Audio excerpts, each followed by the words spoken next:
Hello! Hi friends అందరికీ. మనం వచ్చేసి ఇంట్లో వాటర్ హీటర్ అలాగే గీజర్ గానీ, సింగిల్ ఫేస్ మోటార్ల దగ్గర మనం షాకులు కొట్టినప్పుడు ప్రమాదాలకు గురవుతుంటారు కదా! అలాగే గురి కాకుండా మనకొచ్చేసి ఒక స్విచ్ అనేది చూపిస్తాను పదండి మీకు. ఈ స్విచ్ వాడడం ద్వారా మనకొచ్చేసి షాక్ నుండి నివారించుకోవచ్చు.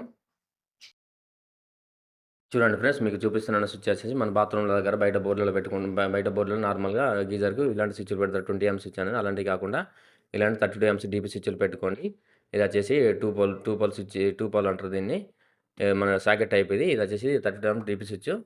ఇది ప్రతి ఒక్క స్విచ్ బోర్డ్ కంపెనీలు అన్ని కంపెనీలలో అవైలబుల్‌గా ఉంటాయి. ఇలాంటి స్విచ్‌లు వచ్చేసి ఇలాంటివి పెట్టుకోవడం ద్వారా మనకు మనకు కరెంట్ షాక్ నుండి నివారించుకోవచ్చు. మనం బాత్రూమ్‌లలో వాటర్ హీటర్ గానీ, అలాగే గీజర్ గానీ వాడుకుంటాం గదా! అలాగే మోటర్ అయినా గూడా మన సింగిల్ ఫేస్ మోటర్ గానీ, ఫ్రిడ్జ్ దగ్గర గానీ, ఇలాంటి స్విచ్‌లనేవి పెట్టుకోవడం ద్వారా మనకచ్చేసి ఆడ మనం మర్చిపోయి బకెట్‌లో చేతి పెట్టుకున్నా గూడా ఒకవేళ మనం మర్చిపోయి బకెట్‌లో చేతి వాటర్ కాగినాయా లేదని చూసుకుంటాం గదా! అలాగే మనకి గీజర్ పెట్టుకున్నప్పుడు బాడీ షాక్ వస్తది గదా! అలాంటప్పుడు గూడా మనం ముట్టుకున్నా గూడా మనకి ప్రమాదవశాత్తు కరెంట్ షాకు తలిగే మూవ్‌మెంట్ ఇటుంటే మనకి ఆన్‌లో ఉన్నప్పుడు మనం ముట్టుకున్నప్పుడు ఏ ప్రాబ్లమ్ అయినా కూడా ఇదనేది ఆటోమేటిక్‌గా డ్రిప్ అయిపోతది చూడండి. ఈ విధంగా కిందకి పడిపోతది. సేమ్ మన బ్రేకర్ లాగానే ఉంటది.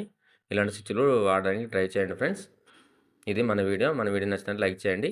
అలాగే దీని కనెక్షన్ వచ్చేసి కూడా మనకు ఫేస్ న్యూట్రల్ అనేది కింది పక్కకి ఇచ్చుకోవాలి. మెయిన్ నుంచి వచ్చింది. అవుట్ వేర్‌లేది మనకు ఫేస్ న్యూట్రల్ అనేది పైన ఇచ్చుకోవాలి. ఆ విధంగా ఉంటేనే ఈ బ్రేకర్ స్విచ్ అనేది డ్రిప్ అవ్వడానికి ఛాన్సెస్ ఉంటది.